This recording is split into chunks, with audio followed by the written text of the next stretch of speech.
Alors, Stéphane Coréard est un homme particulier dans l'espace culturel français parce que je me demande ce qu'il n'a pas fait au cours de sa jeune carrière, parce qu'il est encore jeune. Mais ça changera, hein, par expérience je peux le dire.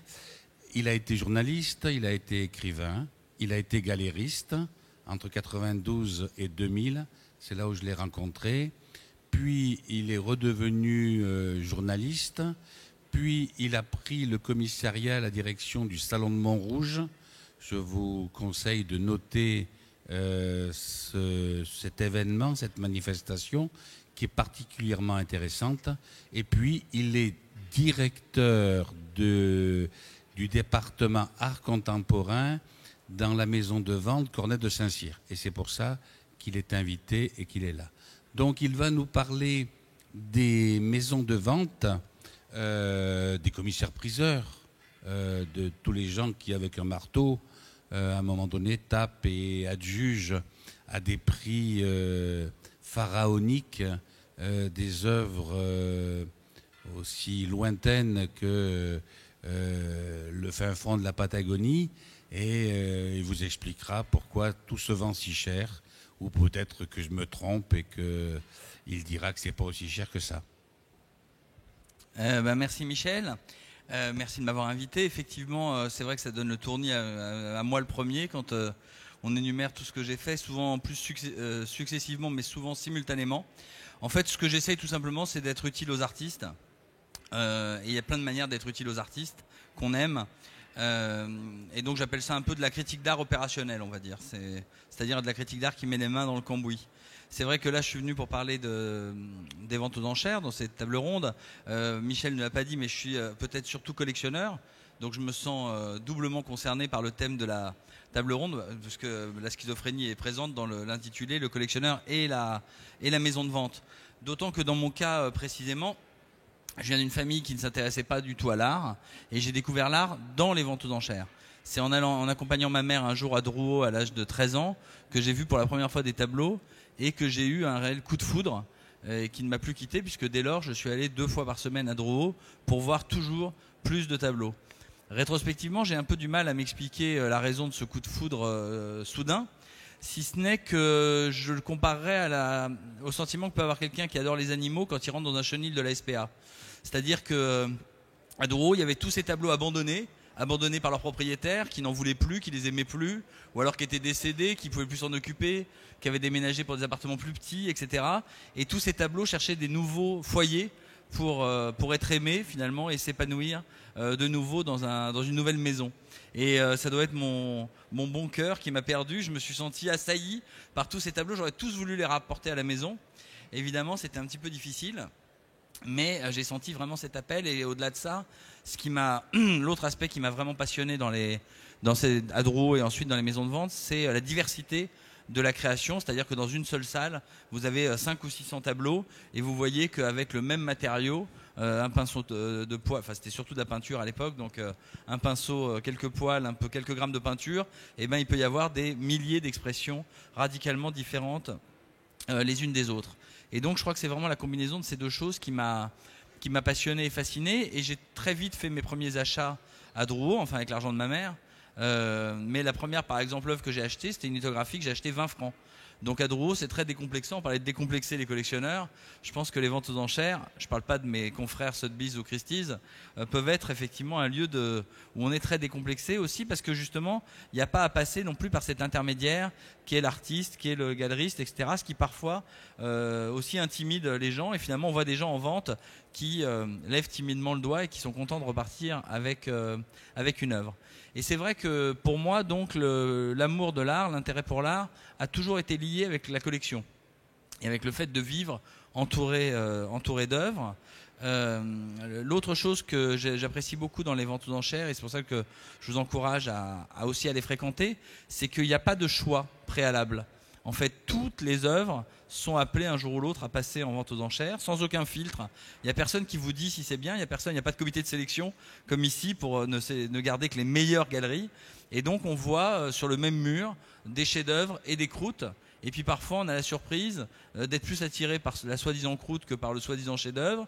Et puis quand on fréquente les ventes à long terme, on se rend compte que ce qui était considéré comme un chef-d'œuvre 20 ans avant est maintenant considéré comme une croûte, et réciproquement. Et donc ça donne beaucoup d'humilité dans le joie, dans la vision qu'on peut avoir de l'art. Et je pense que on se trompe toujours, tout le temps, et donc ça doit ça aussi être un caractère de décomplexion, à mon avis, farouche.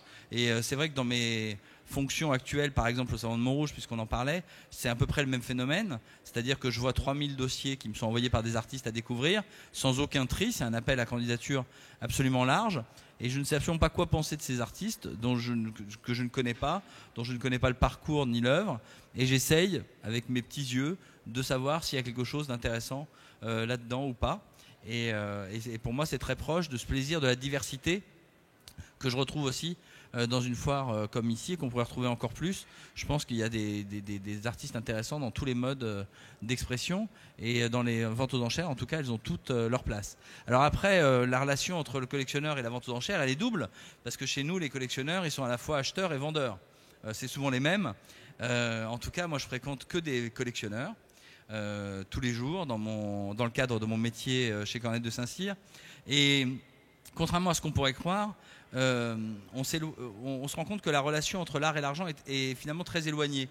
Je suis toujours très surpris quand je vais chez les collectionneurs de voir que sur le même mur, eux-mêmes peuvent mettre un tableau à 100 000 euros et un tableau à 1000 euros, et leur accorder exactement le même statut. Une fois qu'on a des œuvres chez soi, c'est plus du tout leur valeur financière qui compte, c'est uniquement le plaisir qu'on a à vivre avec elles. Et c'est peut-être d'ailleurs la force que peuvent avoir des maisons indépendantes comme Cornette de Saint-Cyr, mais je pourrais en citer d'autres. C'est que moi, en tout cas, quand je vais chez un collectionneur, je ne regarde pas les œuvres uniquement pour leur valeur marchande. C'est-à-dire que là où effectivement un de mes confrères d'une grande maison anglo-saxonne ne va parler au collectionneur que de son œuvre à 1 million, et d'ailleurs il ne connaît pas le nom de l'artiste à côté qui a fait une œuvre qui vaut 1000 euros, ben moi je vais peut-être plus m'extasier sur l'œuvre à 1000 euros, et donc ça rentre en résonance avec les collectionneurs qui sont toujours heureux de faire partager leur passion. De la même manière, du côté des acheteurs, et c'est ce que j'apprécie également beaucoup, c'est que les ventes aux enchères sont des opérateurs, ce qu'on appelle de second marché. C'est-à-dire que vous avez les galeries ou les ateliers d'artistes qui sont le premier marché. Vous achetez des œuvres de première main, c'est comme quand vous achetez une voiture neuve, hein, elle sort de l'atelier et elle est vendue par l'artiste ou vendue par sa galerie. Et puis ensuite, vous avez le marché de l'occasion, le second marché, c'est le marché des ventes aux enchères. Enfin, il y a aussi des marchands qui opèrent évidemment sur ce marché, mais c'est le marché des ventes aux enchères. Encore aujourd'hui en France, le public de collectionneurs du second marché est assez différent de celui du premier marché. Il y a beaucoup de gens qui achètent dans les galeries ou dans les ateliers et qu'on ne voit jamais dans les ventes aux enchères, et à contrario, beaucoup de gens qui n'achètent quasiment que dans les ventes aux enchères. Là où il y a un paradoxe, moi je suis un homme de paradoxe, donc j'aime bien dans les ventes aux enchères par exemple constater que contrairement à ce qu'on pourrait croire, la passion pour l'art, pour les œuvres d'art, a peut-être même plus de place parfois que dans le premier marché. Parce que quand vous achetez dans une galerie, il y a beaucoup ou chez un artiste d'ailleurs, il y a beaucoup d'éléments qui rentrent en compte. Vous êtes ami avec l'artiste, vous voulez lui faire plaisir, vous voulez le soutenir, vous voulez faire plaisir à la galerie, vous voulez être invité à son prochain dîner de vernissage, vous voulez avoir une carte VIP pour rentrer gratuitement dans les foires, vous voulez socialement être désigné comme collectionneur, vous voulez exister, etc. vis-à-vis de vos pairs. Tout ça, c'est des choses qui rentrent en compte dans l'acte d'achat. Évidemment que l'œuvre, je pense, reste première et l'intérêt qu'on porte à l'œuvre reste primordial, mais il y a aussi tout ça. Dans les ventes aux enchères, tout ça n'existe pas. Vous achetez cette œuvre parce que vous la voulez vraiment, celle-là, pour chez vous, tout de suite. Donc c'est un rapport qui est beaucoup plus direct à l'œuvre, et qui est beaucoup plus direct d'ailleurs dans toutes les dimensions, parce que tout à l'heure ce que disait Vincent Sator, et j'étais moi-même galeriste donc je le sais ô combien, c'est que dans l'art contemporain il y a tout ce que mon ami Bernard Lamarche-Vadel appelait la bande son. Il rentrait dans une galerie, il disait faites-moi la bande son. Quand vous allez à Drouot, il n'y a pas de bande son, vous êtes en face d'objets, il n'y a que les objets qui peuvent parler, personne ne va venir vous expliquer quoi que ce soit à propos de cet objet, donc il faut tout deviner par vous-même. Et c'est vrai que c'est plus, en tout cas moi, mon approche avec les objets, je pense qu'il n'y a pas... je défends plutôt l'idée qu'il n'y a rien à comprendre dans l'art. J'avais même fait à l'époque une exposition qui s'appelait « Le plaisir de ne pas comprendre ». Et personnellement, les artistes qui m'intéressent le plus sont ceux dont je ne comprends absolument pas le travail. Et qui résistent totalement, au contraire, à mes tentatives de compréhension. Je m'arrête là, comme ça tu vas me poser des questions, Michel. Un petit peu. Ah, bien entendu, oui. Ça me fait toujours plaisir d'entendre des mots qui me touchent. Parce qu'on me demande tellement souvent, mais ça veut dire quoi? Alors que comme je ne le sais pas, j'ai du mal à l'expliquer. Non, mais pour en revenir aux maisons de vente, aujourd'hui, dans l'information générale, on entend régulièrement des grandes ventes. Est-ce que c'est un phénomène nouveau ou est-ce que ça a toujours existé? Est-ce qu'il y a toujours eu des Picasso, des Van Gogh ou des Klimt qui passaient à des prix dont on ne sait pas bien si c'est des euros, des anciens euros, des nouveaux francs, des dollars ou je ne sais pas, tellement que les sommes sont importantes. Est-ce que ça existait il y a 20 ans? Alors, il y en a toujours eu, puisque on n'y avait pas plus les ventes Canneveller. Il y a eu donc toujours des. C'est vrai qu'a priori, l'art contemporain récent n'a pas vocation à se retrouver dans les ventes aux enchères. Par rapport à ce que je disais tout à l'heure, c'est effectivement normalement du second marché. Les œuvres qui arrivent dans les ventes aux enchères, elles viennent à cause de la règle des 5 D. C'est dette, décès, divorce, déménagement, déclaration d'assurance. Voilà, en gros, une fois que vous avez fait les 5 D, vous comprenez pourquoi les œuvres se sont retrouvées sur les murs des salles de vente.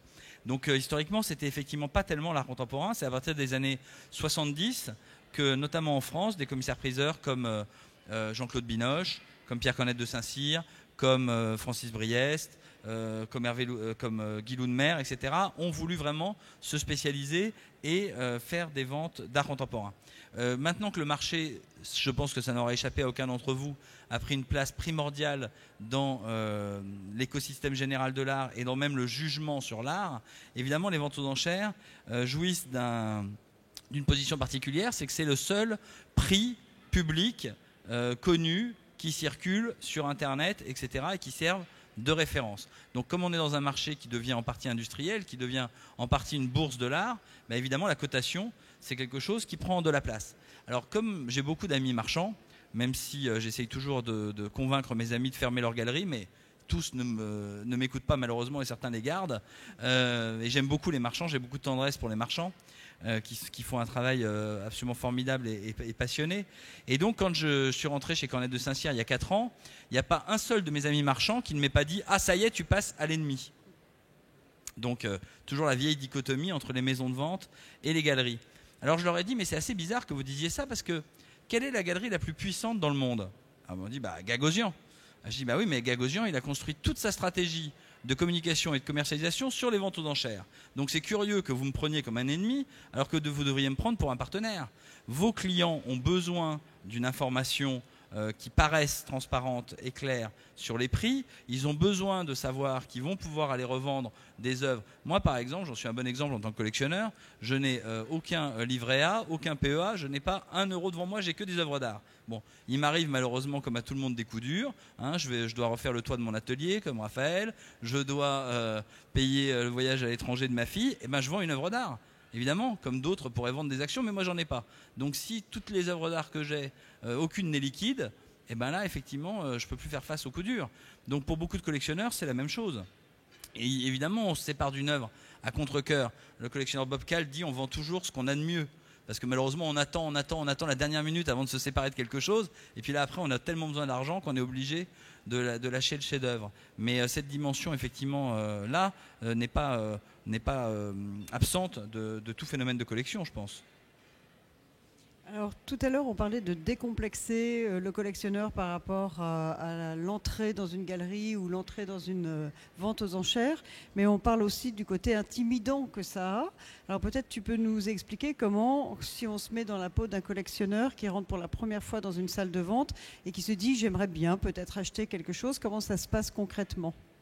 Alors effectivement, c'était surtout le cas en fait avant, parce que moi j'étais très surpris. Bon, il faut dire que j'ai commencé à aller à Drouot toutes les semaines quand j'avais 13 ans. Inutile de dire que la plupart de mes copains à l'école n'avaient jamais entendu parler de Drouot et ça leur serait pas venu à l'idée d'aller à Drouot. Mais même plus tard, quand je parlais avec les gens des salles de vente, ils me disaient ah bon, mais l'entrée est libre à Drouot, tout le monde peut y aller. Mais qu'est-ce qui se passe si je dis bonjour à un ami? Est-ce qu'on va m'adjuger une œuvre, etc. Donc c'est vrai qu'il y avait tout un côté un peu un folklore de la vente aux enchères qui pouvait être intimidant. Une des raisons aussi du développement aujourd'hui des ventes aux enchères, c'est que c'est un modèle un modèle économique qui est totalement comparable à celui d'Internet. Donc aujourd'hui, les trois quarts, je dirais quasiment des ventes qu'on fait, se font par téléphone ou par Internet à des collectionneurs qui ne viennent jamais physiquement en salle, qui n'ont même pas vu les œuvres et qui ne nous connaissent pas, qui ne sont jamais venus dans nos locaux. Et on peut le déplorer. Et d'ailleurs, on essaye de développer les deux axes, c'est-à-dire une plus grande présence sur Internet qui là est complètement décomplexante parce que les gens, c'est comme eBay, ils sont là, ils se mettent sur Draw Live ou alors sur des sites comme Auction ou d'autres et puis ils mettent soit leurs enchères fixes, soit ils enchérissent en direct, ce qui est possible. Et aujourd'hui, on se rend compte dans les dernières ventes que j'ai organisées qu'il y a des gens qu'on ne connaît absolument pas et qui enchérissent jusqu'à 80 000 euros, 100 000 euros sur des œuvres uniquement par Internet sans les avoir vues, sans être venus nous voir. Mais c'est vrai qu'on essaye aussi, à contrario, de développer le côté maison de vente. Aujourd'hui, quasiment toutes les maisons importantes, indépendantes à Paris ont leur propre hôtel des ventes, leur propre hôtel particulier. Ça nous permet d'exposer l'art contemporain aussi de manière beaucoup plus adaptée qu'à Draw. À Draw, si vous êtes déjà allé à Draw, les murs sont en moquette rouge, etc. Donc c'est quand même assez difficile pour montrer un certain type d'œuvre. Maintenant, on peut exposer pendant une semaine, on peut faire des ventes thématiques qui ressemblent à des petits musées pendant une semaine où vous pouvez avoir par exemple un mouvement ou une tendance qui est très bien représentée. Alors tout à l'heure, tu parlais d'œuvres qu'on ne comprenait pas et tu disais que ça n'est pas grave, on peut les acheter sans les comprendre. Mais en même temps, justement, finalement, les maisons de vente maintenant essaient de rendre les choses plus compréhensibles aussi. Donc cette notion de décomplexer, c'est aussi par rapport à ça.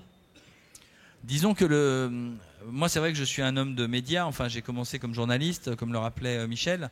Et notamment, d'ailleurs, j'ai souvent participé à des médias gratuits. J'étais membre du comité de rédaction de Particules, qui est un journal gratuit. J'ai fait des livres gratuits et je crois beaucoup au gratuit parce que je pense que c'est ça ce qui permet souvent de trouver les destinataires. Et je trouve que c'est un peu dommage de parfois réserver un livre sur un artiste à 200 personnes et n'avoir quasiment aucune recette, alors qu'on pourrait le tirer à 5000 exemplaires et le donner gratuitement. Mais un catalogue de vente, c'est un peu un livre gratuit parce que finalement on en vend très très peu, on en envoie 5000 dans le monde entier. Donc pour moi, ça a toujours été un média à part entière et un magazine. Donc c'est vrai que j'essaye de construire la vente un peu comme je pourrais faire un commissariat d'exposition, sauf que évidemment c'est pas avec des œuvres que j'ai choisies forcément. Mais on produit aussi des textes, on commande des textes à des historiens d'art, à des conservateurs sur certaines œuvres. On fait beaucoup de recherches aussi biographiques, bibliographiques sur les œuvres pour savoir où elles ont été reproduites, dans quelles expositions elles ont figuré, parce que c'est simplement un travail qui rassure énormément l'acheteur et qui valorise les œuvres. Et nous, on est là pour servir les intérêts de nos vendeurs et conseiller au mieux les acheteurs. J'ai vu qu'il y avait une question dans le public, alors je vais lui donner mon micro.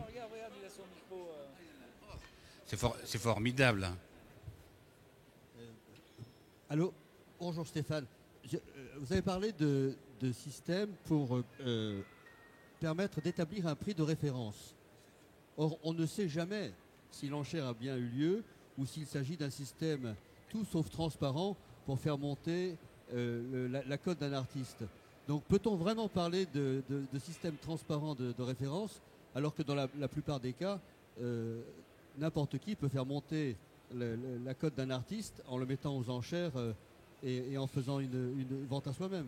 Alors ça, effectivement, c'est un problème tout à fait intéressant, mais ça, c'est à la rigueur pas tellement le problème des enchères, c'est le problème de l'ensemble du marché de l'art qui est totalement dérégulé et qui permet donc toutes sortes de manipulations, pas seulement aux enchères. Je vous recommande à tous, si vous pouvez le voir notamment sur Internet, un documentaire d'un journaliste anglais qui s'appelle Ben Lewis et qui s'appelle The Exploding Art Bubble, où il explique tous les phénomènes de manipulation. Par exemple, il interviewe les Mugrabi qui disent eux-mêmes posséder 30% des œuvres importantes d'Andy Warhol.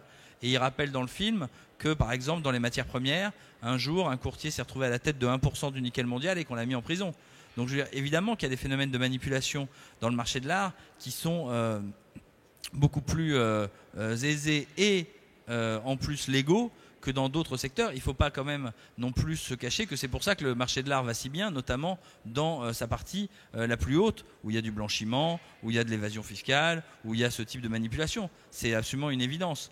Donc l'autre question par rapport à ce que vous posiez, c'est celle de l'établissement d'un prix de référence. On ne peut pas faire tout à fait n'importe quoi. C'est vrai qu'il y a en France, le commissaire-priseur au moment de la vente n'est pas obligé de dire que le lot n'est pas vendu. hein. Donc si vous assistez à une vente, par exemple à Londres ou à New York, le commissaire-priseur lance des enchères et puis il va dire « past ». Ça veut dire il n'a pas trouvé preneur. Il le dit très vite, il le dit à moitié à côté du micro, comme ça, mais il est obligé de le dire. En France, on n'est pas obligé, on tape tout. Si vous allez dans une vente chez nous, chez Cornet de Saint-Cyr, vous allez voir que tout apparaît vendu. Mais après, quand même, les résultats qui sont publiés, parce qu'on est quand même une maison de vente publique et qu'on est agréé et qu'on a des obligations légales, on ne publie que les vrais résultats vendus. Donc quand vous allez quand même ensuite sur notre site internet ou sur Arnet ou sur tous les sites de référence, Artprice, etc., n'apparaissent que les œuvres réellement vendues. Ce qui ne veut pas dire qu'il ne peut pas y avoir de manipulation. Mais cette manipulation, elle n'est pas gratuite. Parce que imaginons par exemple un marchand, Vincent, dit tiens, je vais donner un coup de boost à la carrière de Raphaël, je vais donner une œuvre chez Cornet que je vais faire confier par ma grand-mère, et puis c'est moi qui vais venir l'acheter par exemple à 100 000 euros. Bon, très bien, super, mais il va quand même payer des frais acheteurs et éventuellement des frais vendeurs, donc ça va quand même lui coûter en gros 30 000 euros. Donc c'est un coup de pub qui peut peut-être se payer, qui peut décider de se payer. Malheureusement, et on en parlait au déjeuner, la plupart des galeries françaises sont très mal à l'aise avec les systèmes de vente aux enchères. Et notamment, ils ont une croyance chevillée au corps, c'est qu'ils se disent « Ah là là, s'il y a une œuvre de Raphaël Denis qui fait 100 000 euros demain aux enchères, ça va être la Bérésina parce que tous les collectionneurs qui m'ont acheté des Raphaël Denis pour 2 000 euros, 5 000 euros, 10 000 euros vont aller les mettre aux enchères et du coup, il va falloir que je rachète tout à 100 000, donc autant dire que je mets la clé sous le paillasson directement. » Or, c'est méconnaître gravement les lois du marché, parce que c'est exactement comme à la bourse. Quand vous avez une action qui double à la bourse, que font les gens qui en ont? La plupart se frottent les mains. Ils se disent j'ai gagné, j'ai doublé mon prix d'achat, mais ils ne vendent surtout pas, parce qu'ils se disent ça va tripler, ça va quadrupler, etc. Il y a toujours 10% ou 5% de gens qui arbitrent et qui remettent en vente parce qu'ils ont besoin effectivement de liquidité. Mais c'est une fraction infime. Donc effectivement, les galeries auraient beaucoup plus intérêt à s'investir plus dans les ventes aux enchères et soutenir plus certainement les codes de leurs artistes, ce qui enverrait des signaux rassurants à leurs collectionneurs. Une question. Je ne sais pas si certains d'entre vous ont participé à des ventes. C'est toujours un spectacle très intéressant. Visiter une galerie, aller voir une exposition, c'est bien. Mais une vente, il y a un rythme, il y a une célérité, vraiment une tension qui est particulièrement intéressante. Stéphane est dans une maison de vente parisienne. Il y en a à Lille, hein. Il y a des maisons de vente à Lille, il y en a à Roubaix, il y en a à Douai. Il y a des endroits où vous pouvez aller et vous pouvez acheter des œuvres intéressantes qui vous intéressent. Intéressante n'a pas beaucoup de sens. Qui vous intéressent pour des sommes qui sont réduites. Si vous avez bien écouté Stéphane, vous avez entendu que les commissaires-priseurs prennent 30% de marge sur le prix des ventes. C'est ce que j'ai retenu en tout cas, moi. Avec la TVA, mon cher Michel, néanmoins. Non, mais sûrement, il y a de la TVA, comme pour les galeries. Mais c'est vrai, il y a de la TVA. On va remercier Stéphane. Si vous n'avez plus de questions.